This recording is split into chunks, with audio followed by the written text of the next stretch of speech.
Okay, so today we're looking at lesson 2.1.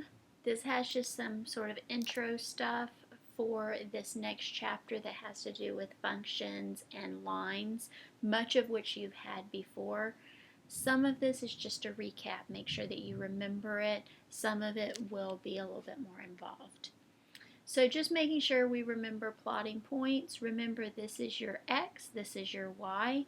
Here's your x-axis, the up and down is your y-axis. So if I'm graphing the point 2, 6 from 0, 0, I'm going to go 2 in the x direction and 6 in the y direction, and there's my point. If I'm talking about negative 1, 4, negative 1 in the x direction, 4 in the y direction, and there I am.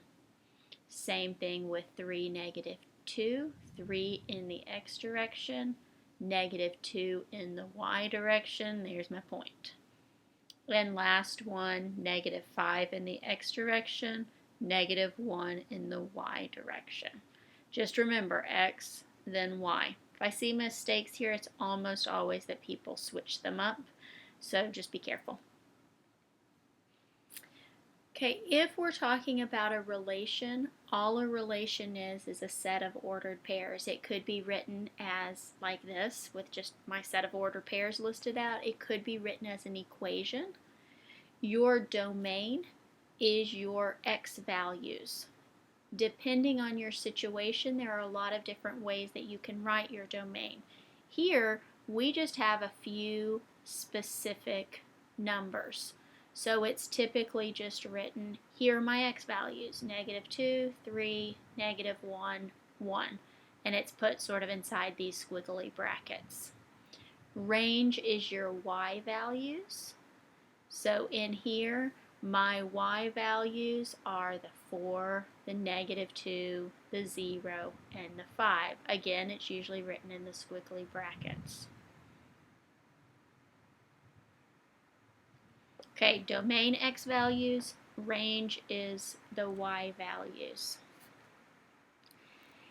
A mapping diagram has a column for your domain, which is your x values. Now, we listed those out a minute ago.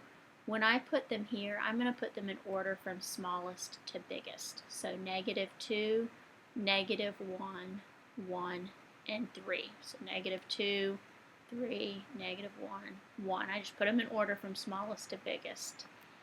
And my range is negative 2. Again, I'm going to put it from smallest to biggest. 0, 4, and 5.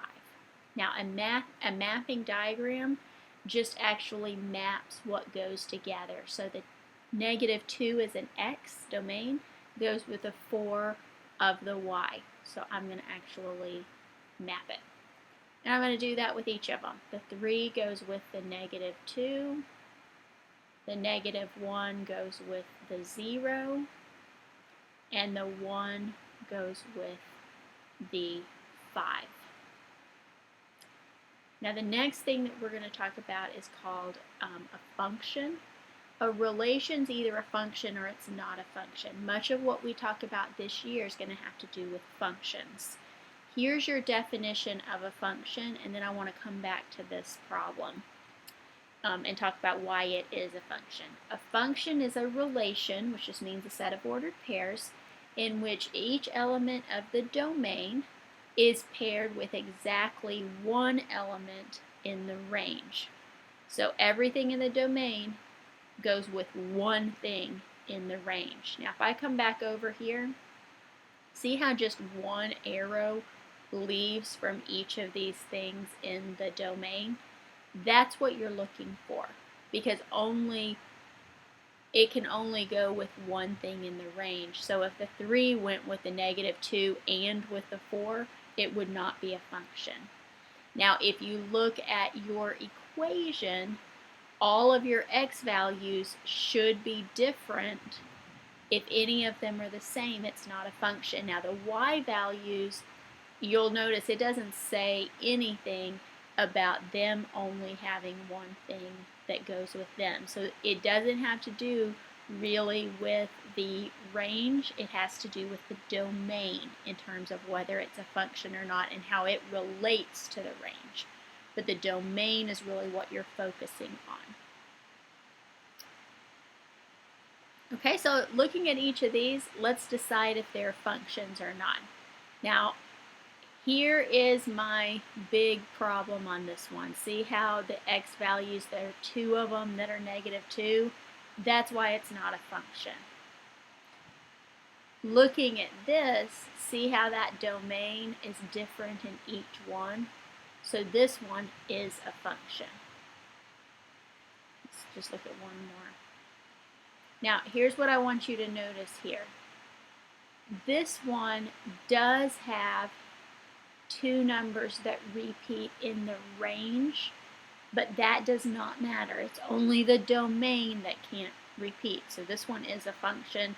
These numbers are range numbers that repeat, not domain. Okay, other way that you can tell if something is a function is the vertical line test. Now, I'm not necessarily going to read the definition, but you might want to have it written down. But here's what it basically says. I'm going to put a graph on here. What it says is if you can draw a vertical line anywhere on your graph and it only crossed through one time, then it is a function. If it crosses through more than one time, like this one, see how it would cross through twice, then it's not a function. So function, any vertical line you were to draw only crosses through at one time. If it's not a function, there will be some place where it crosses through more than once. Okay, and last thing, we're going to talk about something called function notation, which is just a way to write something that's a function. Now, if it's written in function notation, which we're about to talk about, whoever wrote that is telling you that it's a function. That means if you are writing it, don't write it that way if it's not a function. If you're looking at something from the book or something, if they wrote it in function notation, you can assume that it's a function, and everything we talk about with functions is true about that.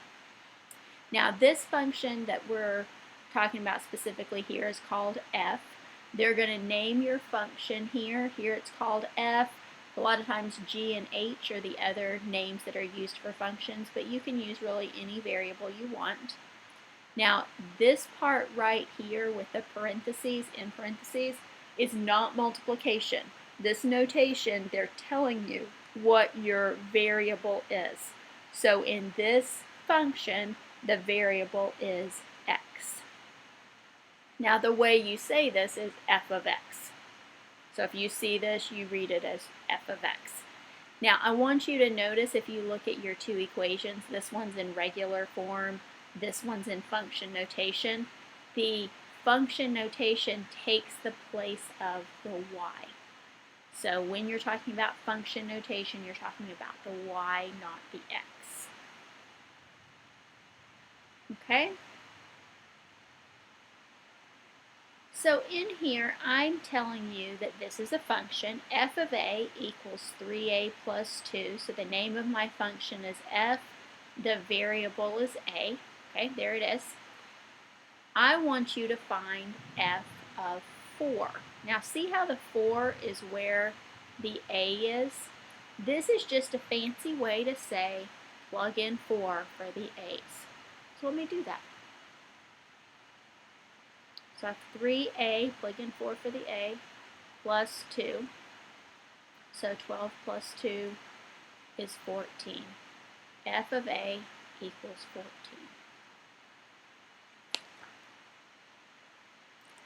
Okay, so here I have g of y, which means g is the name of my function, y is my variable, there it is, and I want us to find g of 5. So I'm going to plug in 5 for my variable. And then same thing, I'll simplify it down. So negative 10 minus 1 is negative 11. That's what g of 5 equals. All right, so that is 2.1.